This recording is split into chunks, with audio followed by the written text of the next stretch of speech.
This is how you can get your Pinterest account from looking like this to this in just 4 easy steps. The first thing that you need to do is fill out your account, because the best way to get traffic on Pinterest is by getting recognized in search. And in order to do this, you need to make sure that your account is filled out with keywords. This is going to help Pinterest understand what your account is about and therefore know where to rank you in search. You want to make sure that you have a clear, defined niche to start so that you even know what keywords you're trying to rank for. It's important to understand the needs of your audience on Pinterest so that you know what they're looking up. And it may take a little bit searching to find, but once you do, you want to create a list of those keywords and then use them all over your Pinterest account. You can start by typing in topics into the search bar and let autocomplete fill out the rest. Or you can take it one step deeper and actually start looking up keywords, and you may see more suggestions pop up at the top in what I like to call keyword bubbles. And these are going to be the most searched keywords that people are adding on to whatever word you originally searched up to make it more of a long tail keyword. You want to get specific in the words that you use in order to have the best results. Because something like diet is technically a keyword, but it is so vague, it's hard to understand what the user intent is when they're searching up the word diet. You have no idea what specifically they're actually looking for. However, something like diet pills for women is more of a keyword phrase, and that gives you a little bit more insight onto what people are actually searching when they look for that key term. So it's a little bit better to use other than vague things like diet. And these methods are all great to start looking up keywords, but it's impossible to tell the search volume of these keywords. You have no idea how many people are actually searching that up a month. So another tool that you can use is the Pinterest Trends tool. This recently got a huge facelift, and now it's actually built directly into Pinterest, which before it was its own website. You can access the Pinterest Trends tool up at the top if you go to Analytics and then Trends. If you type something in, Pinterest is going to give you a graph for how often that search term is looked up over the year. You can also compare words to find out what the best options would be and get more ideas. Now, if you want a really in-depth look at this tool, I already did a video on it, which I will link up here if you're interested. And once you do find that list of keywords to use, you can set up the rest of your account. The first thing that you're going to want to do is start creating boards for your account. Now, I used to recommend that you create a bunch of them and do 10 to 15, but this is actually an outdated practice, and you no longer want to be creating that many boards when you first get started. As a matter of fact, what a better number would be 2 to 3 boards when you are just starting out. This will make it easier for you to keep all of your boards active, because if you have 10 to 15 boards, it's going to be pretty hard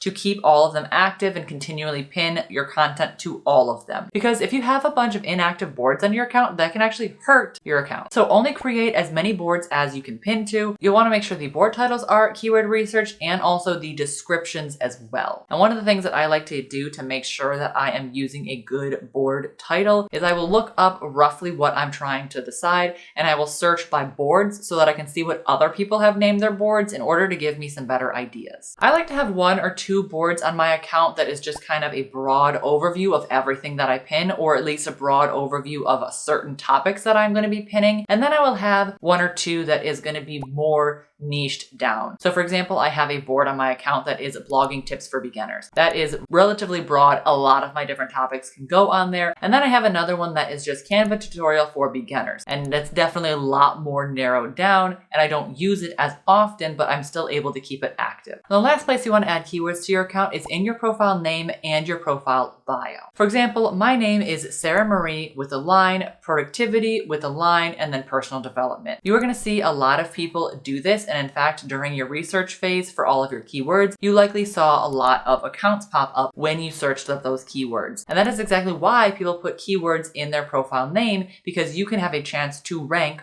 for those keywords. Once you have the basics done and you have a nice foundation, the next thing that you want to do to boost your Pinterest traffic is get on a consistent pinning schedule. Pinterest will reward users that stay on the platform and use it actively by pinning or interacting with other people's content. So for example, someone who pins 1 to 2 Pinterest pins a day for a month is going to do better than someone who pins 15 to 25 one afternoon and then leaves for another month. So let's say you only have time to create pins once a week. You may be tempted to create a bunch of pins and panic pin them all in one day just so that you can get some content out for your account. That is not what you want to do. Instead, you can use the free built-in Pinterest scheduler to schedule out a couple pins every single day in order to keep your account active over the week as opposed to all at once. And if you've been getting value out of this video, don't forget to leave a like and subscribe to my channel down below with notifications on, because it really helps out the channel. But the third thing that you're going to want to do do is create eye-catching pins. The more people click on, save, and interact with your Pinterest pins, the better they are going to do. If you create pins that no one wants to click on, Pinterest is going to stop showing that pin to people. But if your Pinterest pin keeps getting interaction, is keeping people on the platform longer, and it's keeping them engaged, Pinterest is going to reward you by continuing to show that pin to a bunch of people. Some of my most popular pins have been my most popular pins for over a year or two now, and that's because Pinterest doesn't discriminate if you have an old pin or not. If it is working, they will keep showing it to people until it stops working. So you want to make sure that you are creating engaging content. Now this might take a little bit of time and effort to do, but in the end, it's going to be worth it. One thing that you might want to do is check out the search term that you are trying to rank for with that Pinterest pin and look at the designs of people that are already ranking. What power words are they using in their title? What type of design do they have? What images are they using? What colors are they using? What fonts? You want to get an idea of what design is already ranking, because for some reason that design is doing well and ranking, and you want to try and put as many of those elements in your own design as you can to have the best chance to rank. And you want to make sure you also switch up the title and the photo that you're using as well pretty often, because if you keep using the same image over and over and over again, Pinterest is going to consider you spammy and they're not going to be promoting your pins as much. Basically, you just need to make sure you keep the content fresh that you're pinning onto the platform. And I understand that not everyone is a graphic designer, not everyone has a passion for designing Pinterest pins. So if you don't want to create Pinterest pins every single week for yourself, check out the link that I have down below in the description. I have a Pinterest pack that I'm selling in my Etsy shop. It's super easy to use. You just download it and you can open it straight into Canva, and you can either use the pins as they are or design them your own way and change out the colors and fonts and things to match your brand. It's going to make pinning a lot easier and save you a lot of time. So check that out down below if you're interested. And in the same way that you want to create pins that people want to click on, you want to make sure that you are also writing on topics that people want to click on as well. This is probably the most important part of the process. You could have the most beautiful Pinterest pin you have ever created in your entire life. You could have done the perfect keyword research, but if the original topic that you are writing on is something that nobody cares about, it does not matter how nice your Pinterest pin is. It does not matter where it ranks in search, because no one is going to click on it anyway. So boosting your Pinterest traffic actually starts with the work that you do off of the platform, because if that original title